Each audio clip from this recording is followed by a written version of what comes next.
Good morning, everybody. I'm going to wait a few seconds, see who jumps on here. I'm trying to get on. Where? I'm on the page.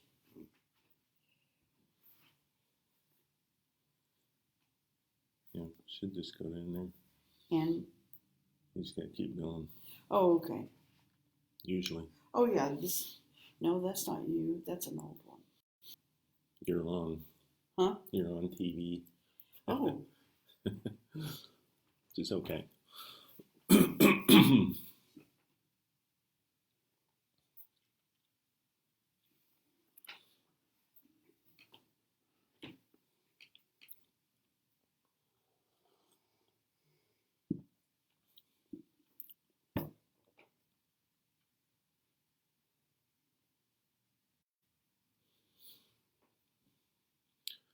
There's Linda. Good morning.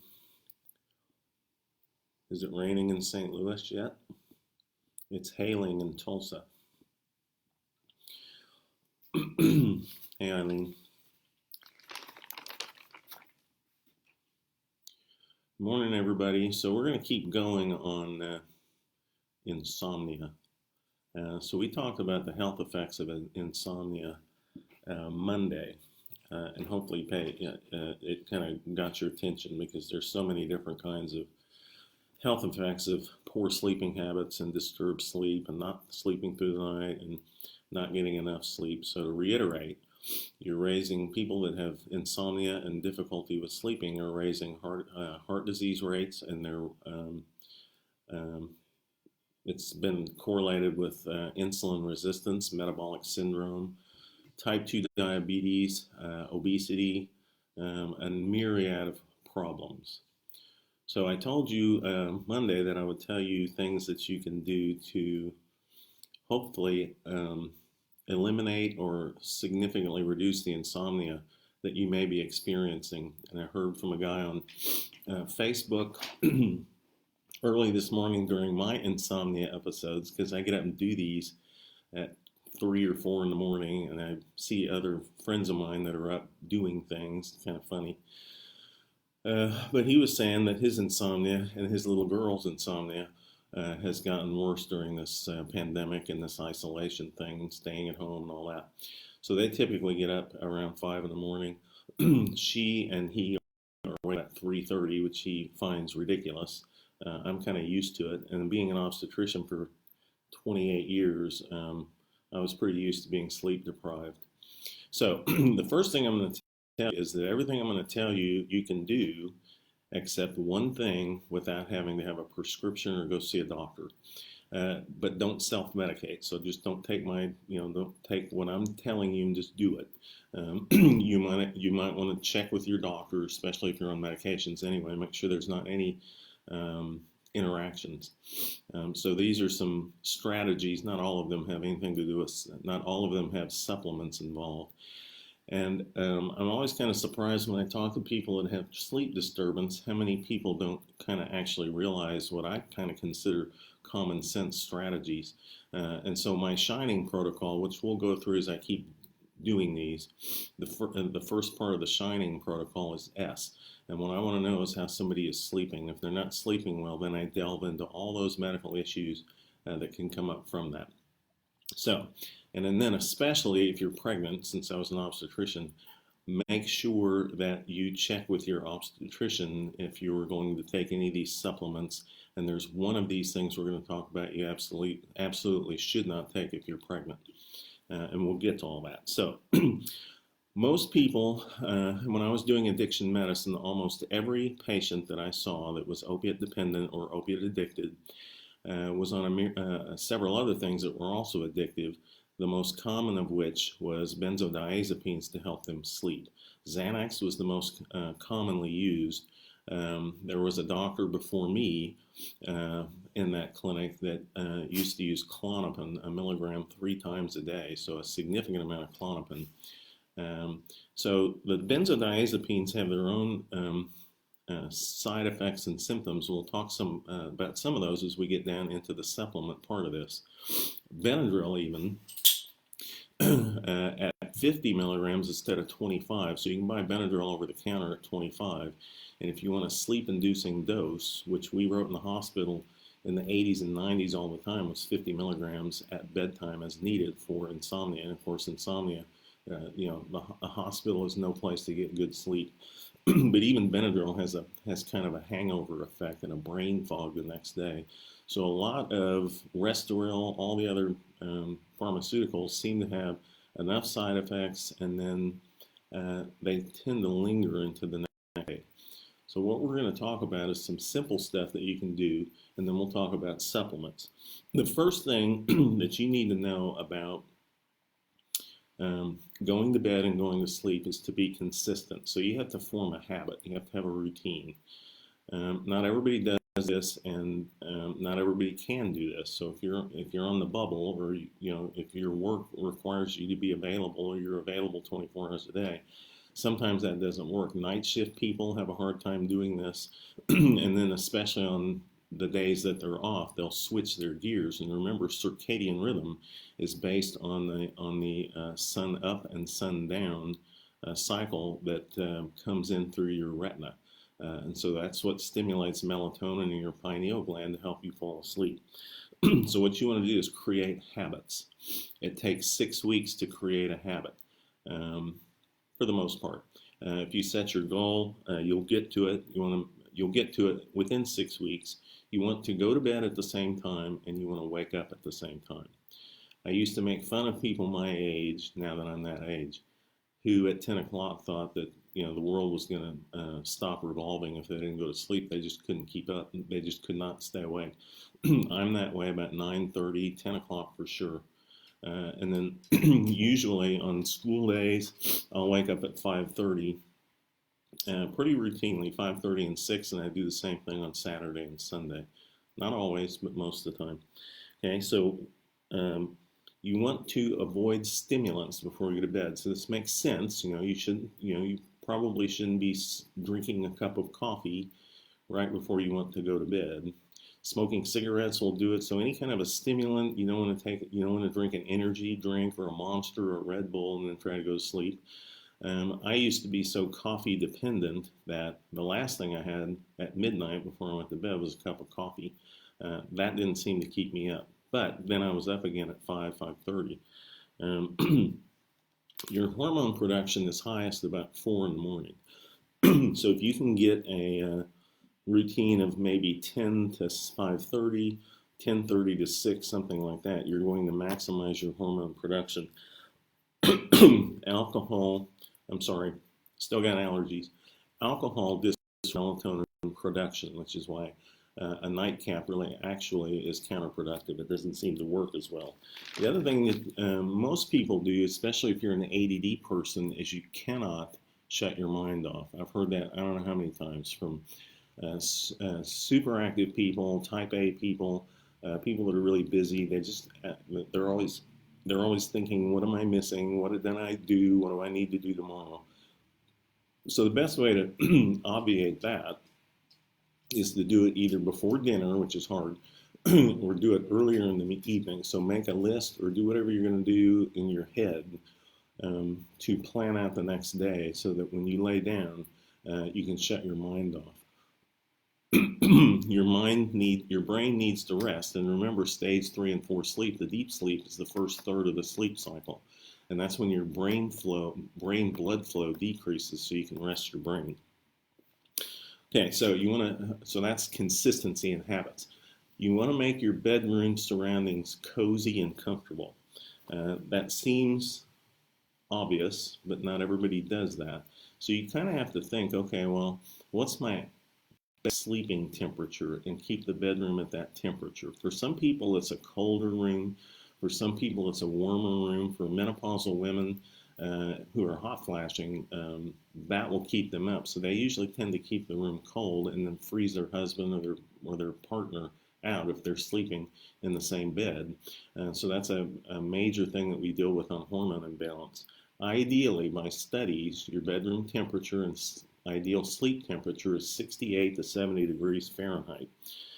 So Everybody knows if you're shivering, you're not going to sleep well. If you're hot and you're sweating, you're not going to sleep well. You want the lights off in your bedroom.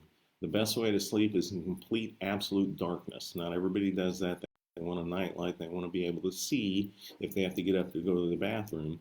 And that brings in the feng shui of your bedroom, furniture, arrangement. So you want to set your bedroom up to where you like it. And you can navigate it even if the lights are completely off and you have no light to see by. Okay, watch for external noise. Some people like noise. I'm one of them. So white noise is okay. Barking dogs in the bedroom will wake you up. Pets tend to make noise and keep you awake. You need to make different sleeping arrangements for pets. And then if you like white noise, there is an app, and I'm going to tell you to keep your cell phone away from you. But if you, and probably 80% of people keep their cell phone right next to them on the nightstand. If you like white noise, there's an app called White Noise. And you can pick kind of whatever thing you like: thunder, lightning, rain, bells, wind chimes, whatever. They got hundreds of apps, and almost anything that soothes your brain for white noise you can find on that app. Some people need earplugs to get rid of external noise. Some people need a night mask to get that total darkness. So depending on where your windows are and when the sun rises, etc., you can take care of that way. The other thing is to set worries aside. Difficult to do, especially if you're an anxious person or if you're a worried person. But what you want to do is at least spend 20 minutes a day taking care of yourself. So focus on yourself, calm your mind, take time out to do something that will alleviate your stress and anxiety. Okay, you can also reduce stress with deep breathing and focus on breathing. This is just mindfulness training. It sounds like it wouldn't work, but it does work. You can talk yourself down from anxiety just by focusing on deep breathing techniques, and focus really on your breathing. Don't focus on anything else around you at all.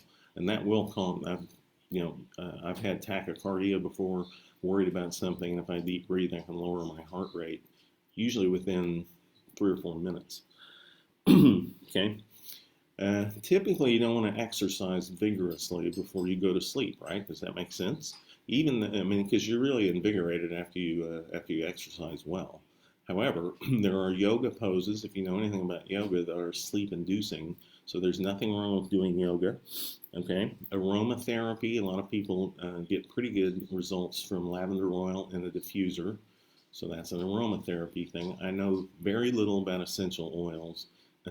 And there seems like there's an essential oil for everything. Lavender actually seems to make a difference. Okay, you can progressively your muscles. Start at your toes, clench your toes for about a minute and relax them, then clench your calves for about a minute and relax them, and then just move up your body. You will basically give yourself a massage. And I don't know about you, but I fall asleep most of the time when I have a massage. You don't have somebody doing it for you, although you could. Okay, deep breathing also reduces cortisol. That's the stress hormone from your adrenal gland, so that works pretty well. I mean, there's some physiology behind that.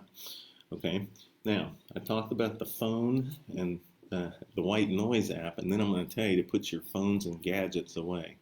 The main reason for that, and especially, even TVs, my son and I used to have a continuous fight about him falling asleep with the TV on. It drove me insane. Well, it turns out that blue light actually reduces melatonin production. So blue light from TVs, blue light from laptops, iPads, smartphones, iPhones, all that stuff is reducing melatonin production. So how many people do you know that sit and play on their laptop or they're looking at their phone and then they set it down, try to go to sleep, and they have trouble doing so? So blue light really does reduce the melatonin. Okay. So preferably the TV should be not in your bedroom. I know everybody has a TV in their bedroom. It's kind of like a rite of passage when you get old enough. So a TV, bedrooms are really for sleeping and a couple other things, right? So if you keep your bedroom environment for sleeping then you have a better chance of doing well as far as sleeping through the night and being able to fall asleep and rest. Okay, regarding exercise, so the other things you do in your bed, sex helps. So there is physiology behind sexual activity, and all the funny stories about guys having sex and they fall asleep immediately. Well, it happens to women too, and there's a hormone basis for that. And of course, I was a hormone doctor, so everything revolves around hormones in my mind. So what happens is you release oxytocin. Oxytocin at orgasm or during sexual activity gets a surge. You've probably heard of oxytocin by its brand name, trade name of Pitocin, which is used to induce labor or augment labor. So that's an intravenous dose, and I'm not recommending anybody go out and get intravenous oxytocin to go to sleep. That wouldn't work. However, you can take oxytocin. It's a hormone. This is the one that requires a prescription from a doctor. I'm not sure why. It's called the cuddle drug, or the love hormone, or the love drug, or the cuddling and love. It's part of, so it's a high, women that have just given birth have a high oxytocin level, and it helps with bonding with children. It has a similar effect to ecstasy. If anybody knows anything about ecstasy, everything's great, everything's wonderful. Oxytocin has a very similar effect to that. I've used it for several years to get people off of Xanax or people that use ecstasy, but it does have a little bit of a benzodiazepine effect, so it does calm you. Okay, you can get it from a compounding pharmacy, so you can't go to Walgreens, Walmart, whatever. You have to have a compounding pharmacy make this, and they usually make it in a nasal spray, so it goes directly in your bloodstream, or as a sublingual lozenge, so it goes directly in your bloodstream, and that avoids the first-pass liver effect that makes some drugs not as bioavailable. So that one takes a doctor. Okay, so if trouble falling asleep lets you or leads you to the munchies, so you want to go to the refrigerator, you're hungry, you have hunger pangs, make sure that you eat lean protein or or food that's high in magnesium. Okay, so magnesium and progesterone, so women that are on hormone replacement, a lot of them will ask to have a higher dose of progesterone because that does kind of warm you up and makes you a little sleepy. Well, magnesium kind of does the same thing. Okay, so lean protein has tryptophan in it, so think about, and there's sort of no truth to this, but turkey and tryptophan and falling asleep after a big Thanksgiving meal. Tryptophan is a precursor to serotonin and may stimulate serotonin levels and help you go to sleep faster or easier. Okay, but the magnesium that I've recommended for several years is in a product called Calm, C-A-L-M. It's calcium and magnesium. You mix it up in about 2 or 3 ounces of water. You can find it on Amazon, so it's a powder.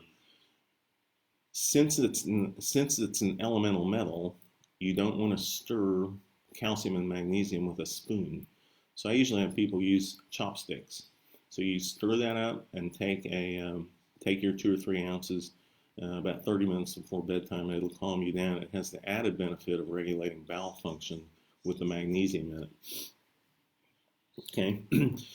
Before you go to sleep, you can conjure up relaxing scenes in your mind instead of counting sheep. Of course, people think of Hawaii or any place you've been that really calms you down. Usually it involves a shoreline, it seems like, for most people. The other thing, if you are absolutely having difficulty going to sleep and you have a rocking chair, you can get up and read a book and rock. So there's a reason that grandmas and grandpas fall asleep in the rocking chair, and that rocking babies helps them fall asleep. So rock yourself. Rocking chairs are good for dozing off or getting sleepy, and of course reading a book, depending on what type of book you're reading. Some books get you stimulated. So if you can read something that's calming, that should help. Warm bath with lavender in it right before bed seems to help some people. Okay, so those are all simple kind of things that you can do that don't involve, for the most part, spending money. You want to make sure your bedclothes and your mattress are good and comfortable. Okay, if you sleep in pajamas, make sure they're breathable and they're comfortable, or sleep without clothes, or sleep in your underwear, whatever floats your boat. If your mattress is 8 years or older, it's probably time to change one. They're expensive, but a good mattress that fits with how you like to sleep makes a world of difference. And you spend potentially one third of your life on a mattress. So get your checkbook out and have a good mattress. Okay, let's get into supplements. What you should avoid, because they're addictive and difficult to get off of, is benzodiazepines. So the ones that are most used are Xanax, Klonopin, and Valium. Withdrawing from those, and I know this from doing addiction medicine, can be dangerous. So if you just stop Xanax, Valium, or Klonopin, you can have seizures. And I've had 2 or 3 patients that just quit them and then had a seizure, wound up in the emergency room. So there's a way to wean those, and there's things that I used to use when I was writing prescriptions that were safer and not as habit forming. The other biggie is Ambien and Ambien CR. That's not a benzodiazepine, it's a sedative hypnotic. This is the one that has such weird side effects. So there's a lot of lingering side effects the next day. This is the drug that people will get up and drive. They will get up. I read a lady that went to her neighbor's refrigerator while she was asleep. There was one guy that bought a laptop computer, I think, from Best Buy. Cost him $2,000. He was completely asleep, didn't remember it until it showed up at his door. So Ambien has some really weirdo side effects. And if you will sleepwalk, you will sleep drive. And that's, I don't know what the percentage is, but when I was when I was doing addiction medicine, I heard quite a few stories like that about Ambien-related sleepwalking issues. And 2 or 3 of them had actually woke up driving down the street. One of them was on Interstate going 70 miles an hour when she woke up. So avoid those. Okay, so chamomile tea seems to help. So if you get in your bathtub, put lavender in it, drink warm tea, that should help you. From studies, believe it or not, cherry juice has melatonin in it. So if you're going to drink anything, put away the alcohol and drink cherry juice before you go to bed, or the chamomile tea. Melatonin is from the pineal gland, and it's it's produced and released in response to darkness. So a lot of the things that we're talking about reduce melatonin production, like I told you. However, most people don't take enough. So most people know to take melatonin. Most people know it. And when you look, the recommendation is usually 1 to 5 milligrams. Well, guess what? Most of the time that doesn't work. And so when patients would tell me, and clients now would tell me, well, I tried melatonin, I'd say, what dose? They'd say 0.5 milligram, and I'd say, nope, not even close. So 1, 2, half, 3, 5, none of that works. This is from age management research. So the optimum dose to induce sleep with melatonin is 16 to 22 milligrams. It's been studied. They come in 10s, they come in 5s. So I don't know how many people I've told, try it again and take 20. Take 20 milligrams 30 minutes before you go to bed, and they'll call back and say, absolutely, that worked. So if melatonin hasn't worked for you before, try that dose, at least 10. And it's an antioxidant, it's a free radical scavenger. So most anti-age professionals and health coaches take 10 milligrams at bedtime routinely, whether or not they need intervention for insomnia. Okay, so it has also been used to help people that are weaning with coming off benzodiazepines because of that calming effect that melatonin has. So I've used that as well to get people off benzos. Number 4, lavender oil. We talked about a diffuser. Put oil in your bathtub. Get in the bathtub. Lavender really does seem to calm people down. At least it does me. And if this works, even if it's placebo, which is what everybody says, well, maybe it's a placebo. Well, if a placebo effect works, it still works, right? So it's worth a shot. You have nothing to lose except more sleep, right? Okay, we talked about calm, the CalMag stuff, magnesium. So like a spoonful in 2 to 3 ounces of water stirred with a chopstick, just nothing metal. Even your finger would work. Okay, valerian root, 500 milligrams at bedtime. That's been studied. That's pretty easy to find. And then the last one I've got for you is kava extract. It's been used for hundreds of years for relaxation. It's still available. It promotes sleep and it reduces anxiety. Okay, so I wrote all this up, and shoot me a comment or whatever, and I will send you a PDF that has all the references that I just cited for you, so you can look at this. You can prove to yourself that I'm just not talking off the top of my head. So this is based on pretty good research. Most of it, again, believe it or not, from the National Institute of Health. So I do have a PDF that has links on it. If you want one, shoot me a message or a comment, and I'll shoot it to you on Messenger. I figured out how to attach it, how to send a PDF on Messenger. It's hard to put on Facebook, but you can do it on Messenger. So I will talk to you Friday. I kind of didn't want to keep coronavirusing you all for weeks on end. We'll see what's going on in the country with this maybe opening up thing and all that. We'll see how the viral thing is doing as far as what's going on around the country maybe on Friday. And we'll finish up and talk about some other things. I got tons of stuff to talk about. Oxytocin is a whole live thing by itself. So I will see you Friday at 9:30. Thanks for coming in. Send me a message or whatever, comment if you want that PDF, and I'll shoot it to you. I will talk to you Friday. Bye. Thanks.